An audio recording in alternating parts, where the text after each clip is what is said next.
गुप्ता जी, हम सबके वरिष्ठ नेता श्रद्धेय श्री खुराना जी, पार्टी के महामंत्री श्री विजय गोयल जी, हमारी दोनों राष्ट्रीय मंत्री आरती जी, वानी त्रिपाठी जी और बहुत बड़ी संख्या में यहाँ पर आए हुए कार्यकर्ता मित्रों, जिसमें विशेष रूप से जिनका जिक्र करने की आवश्यकता है, हमारे दो प्रदेश पदाधिकारी श्रीमती शिखा राय जी और श्री आरपी सिंह जी, जिन्होंने एक कर्मठ कार्यकर्ता और देशभक्ति और निडरता का एक उदाहरण हम सब के सामने साबित किया है। मैं अभी विजेंद्र जी से जिक्र कर रहा था कि दिल्ली प्रदेश ने एक अच्छी परंपरा डाली है, विशेष रूप से इस मौसम में, कि जब कभी कोई राष्ट्रीय राजनीतिक विवाद हो या चर्चा का विषय हो, तो मंडल अध्यक्ष मंत्रियों तक प्रदेश के प्रमुख कार्यकर्ता इतनी बड़ी संख्या में इकट्ठे हों एक राजनीतिक चर्चा के लिए। कुछ सप्ताह पहले भ्रष्टाचार और 2G स्पेक्ट्रम के विषय पे हम लोग इकट्ठा हुए थे। आज कश्मीर के विषय पे चर्चा के लिए इकट्ठा है। मैं उनको सुझाव दे रहा था कि इसी प्रकार के कई अवसर आते हैं, अन्य हमारे राष्ट्रीय पदाधिकारी और नेता दिल्ली में उपलब्ध रहते हैं। अच्छा होगा कि बजट से अगले दिन भी बजट और अर्थव्यवस्था की स्थिति पर चर्चा करने के लिए इसी प्रकार का समूह आप इकट्ठा करें, और गर्मी का मौसम आएगा तो कोई अन्य स्थान ढूंढ सकते हैं, लेकिन राजनीतिक कार्यकर्ताओं की पॉलिटिकल एजुकेशन हो, राजनीतिक शिक्षा हो, इस प्रक्रिया को हम लोगों को अपने आंदोलन और संगठन की गतिविधियों के साथ साथ जारी रखना पड़ेगा। पिछली बार जब इस प्रकार के कार्यक्रम में आपने मुझे आमंत्रित किया था,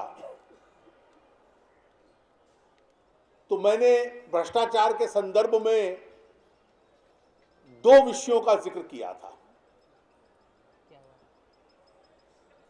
पहला ये कि जो प्रधानमंत्री जी के आलोचक हैं, वो भी और उनके समर्थक भी, दो विषय उनके संबंध में कहे जाते थे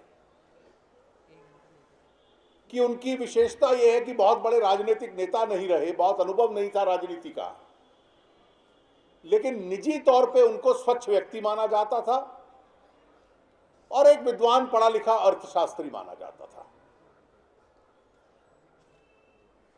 आज 7वां वर्ष इस सरकार का है और पिछले 3 वर्षों से मुद्रास्फीति जिस प्रकार से बढ़ी है और अर्थव्यवस्था की हालत जो बिगड़ी है, वो बहुत बड़े अर्थशास्त्री हैं, लेकिन अर्थव्यवस्था का संचालन करने में पूर्ण रूप से विफल है। आज फिर जो साप्ताहिक आंकड़े आते हैं, खाद्यान्न पदार्थों की कीमतें 17% को एक बार पार कर चुकी हैं। दोहरे आंकड़ों में, डबल डिजिट में मुद्रास्फीति पहुंच जाए, यह किसी भी विकास के लिए, किसी भी अर्थव्यवस्था के लिए ठीक नहीं होता। और आज 3 साल हो गए कि लगातार फूड आइटम्स, खाद्यान्न पदार्थों की कीमतें, जब उसकी कीमत बढ़ती है और वो डबल डिजिट में रहती है, तो ये आम आदमी के खिलाफ एक षड्यंत्र हो जाता है, ताकि आम आदमी का जीवित रहने का, भोजन खा पाने का अधिकार भी उससे वंचित कर लिया जाता है। अब कागज के ऊपर आप अर्थशास्त्री हैं और संचालन आप कर नहीं पाते। मैंने ये भी जिक्र किया था कि भाई स्वयं कहना कि मैं स्वच्छ हूं, लेकिन मेरे आसपास जो गंदगी है मैं उसका नियंत्रण नहीं कर पाता। पिछले 3 वर्षों से जो बात हम कह रहे थे 2G स्पेक्ट्रम के संबंध में, पहली पुष्टि उसकी हुई जब CAG ने उसके ऊपर मोहर लगा दी। जिस दिन CAG की रिपोर्ट सार्वजनिक हुई तो 1.25 साल पहले जब राज्यसभा में यह विषय हमने उठाया था तो मैंने अपना भाषण और CAG की रिपोर्ट की तुलना कर रहा था। तो यह कोई ऐसा काम नहीं था जो जानकारी में नहीं था, सब तथ्य भी मिलते थे, आंकड़े भी मिलते जुलते थे। और कल जो CBI ने कहा और आज कोर्ट में जो तर्क दिए, ये सब सार्वजनिक जानकारी में थे। लेकिन क्या कारण था कि 3 वर्ष लगातार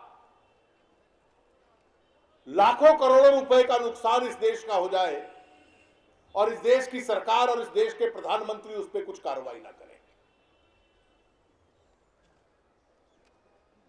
जब दिसंबर जनवरी 2007 जनवरी 2008 यानी आज से 3 साल से पहले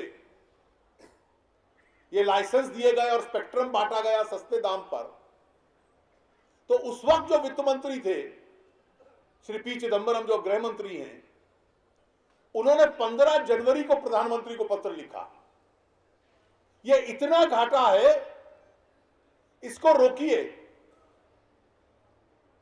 तो हम विपक्ष के लोग कह रहे थे केवल इतना नहीं था। CAG की रिपोर्ट में जब मैंने वो पत्र पढ़ा जनवरी 2008 का, तो आपके अपने वित्त मंत्री भी कह रहे थे इसकी नीलामी कीजिए, इसको 2001 के दाम पे मत दीजिए। लेकिन अपनी कुर्सी बचाए रखने के लिए जो 3 साल तक प्रधानमंत्री की चुप्पी थी, उसकी वजह से देश का इतना बड़ा नुकसान हुआ है। और 3 साल बाद आप उनको पकड़ लें, वो पैसा वापस नहीं आ सकता, वो घाटा पूरा नहीं हो सकता, और एक प्रकार से दिखावे की कार्रवाई कर ले। श्री राजा इस्तीफा दे दे, UPA के इनके साथी DMK के लोग कहें कि नहीं हम उसको दोषी नहीं मानते, हम उसका इस्तीफा नहीं स्वीकार करेंगे। तो जो सुबह से हो रहा है एक नाटकीय तरीके से हो रहा है। अंग्रेजी भाषा में इसे कहते हैं थिएटर ऑफ द अब्सर्ड। ये थिएटर ऑफ द अब्सर्ड है कि आप 3 वर्ष तक उसको मत रोकिए, उसको भ्रष्टाचार करने दे, देश का नुकसान करने दे, 3 साल बाद आप दिखावे की कार्रवाई कर लें, और उसका जो राजनीतिक दल है, जो आपका साथी है, जिसके समर्थन की वजह से आपकी सरकार टिकी हुई है, वो कहे हम तो उसको दोषी ही नहीं मानते।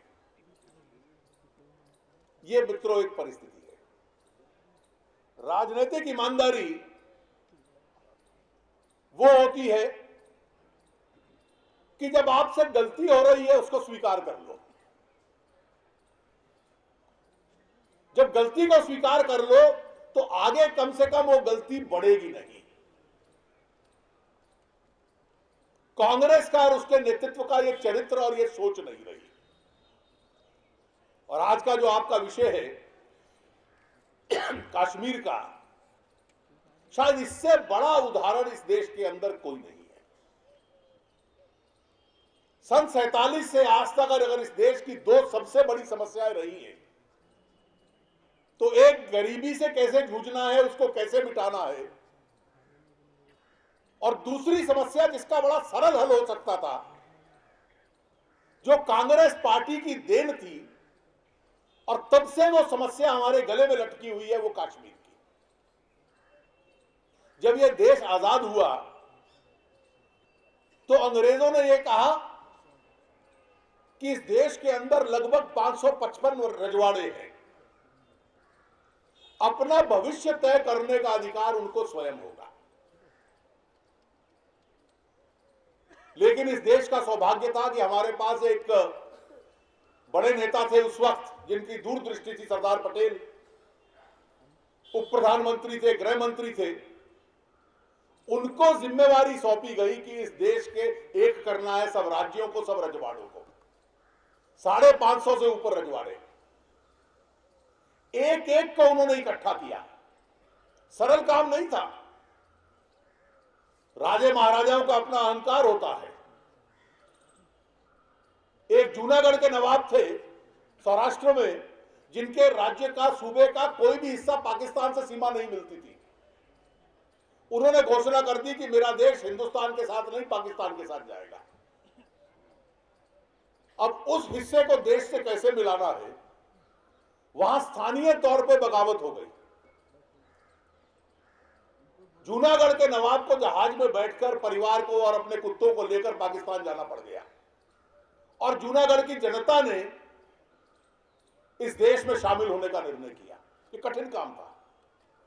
हैदराबाद के निजाम नहीं तैयार थे, वहां पुलिस एक्शन किया,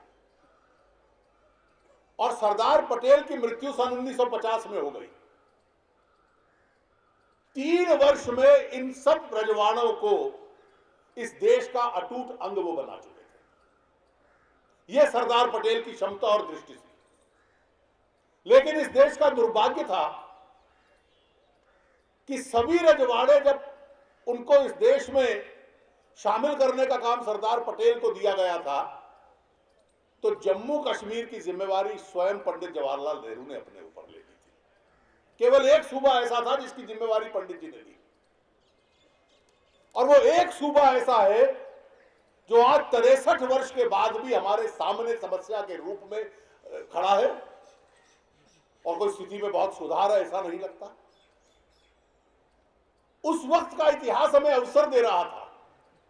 जब देश का बंटवारा हुआ तो पहला अवसर मिला कि जो पश्चिम पाकिस्तान से रेफ्यूजी आए उसको तो हिंदुस्तान में बसाना था। हम में से कितने यहां बैठे हैं जो उन परिवारों में से हैं? मैं स्वयं वैसे एक परिवार में से हूं। लोग दिल्ली तक आ गए, भरतपुर तक चले गए, पश्चिम उत्तर प्रदेश, सहारनपुर, देहरादून, हरियाणा, पंजाब, हिमाचल। तो जब पूरे उत्तर भारत में बसे, जो कराची सिंध से आए वो गुजरात चले गए, वहां शहर बसाए गए उनके लिए, मुंबई चले गए, उल्लासनगर बसा उनके लिए। लेकिन जम्मू कश्मीर में इनको नहीं आने दिया जाएगा, सरकार ने यह निर्णय ले लिया। और जो पीओके से, पाकिस्तान ऑक्युपाइड कश्मीर से आए, जो हिंदू लोग वहां रह नहीं सकते थे, आज 2011 में भी उनको स्टेट सब्जेक्ट, जम्मू कश्मीर के नागरिक का दर्जा आज तक नहीं दिया गया। जो वहां से आए उनको बसने नहीं दिया, जो पीओके से जम्मू में आए, और आज भी लगभग 2 लाख ऐसे नागरिक हैं, लोकसभा के चुनाव में वोट देते हैं, विधानसभा के चुनाव में नहीं दे सकते, वहां संपत्ति नहीं खरीद सकते, उनके बच्चों को वहां नौकरी नहीं मिल सकती। दूसरी भूल यह थी कि कश्मीर में जाके आपने ऐलान कर दिया कि यहां के लोगों की इच्छा पहले ली जाएगी। ये राजस्थान के रजवाड़ों में तो नहीं तय हुआ, मध्य प्रदेश में नहीं हुआ, जूनागढ़ में नहीं हुआ, हैदराबाद में नहीं हुआ। ये एक नई नीति कश्मीर की बना दी। वो भूल प्लेबिसाइड का प्रस्ताव बन गई, और यूनाइटेड नेशंस का प्रस्ताव बन गई, और विषय का अंतरराष्ट्रीयकरण हो गया।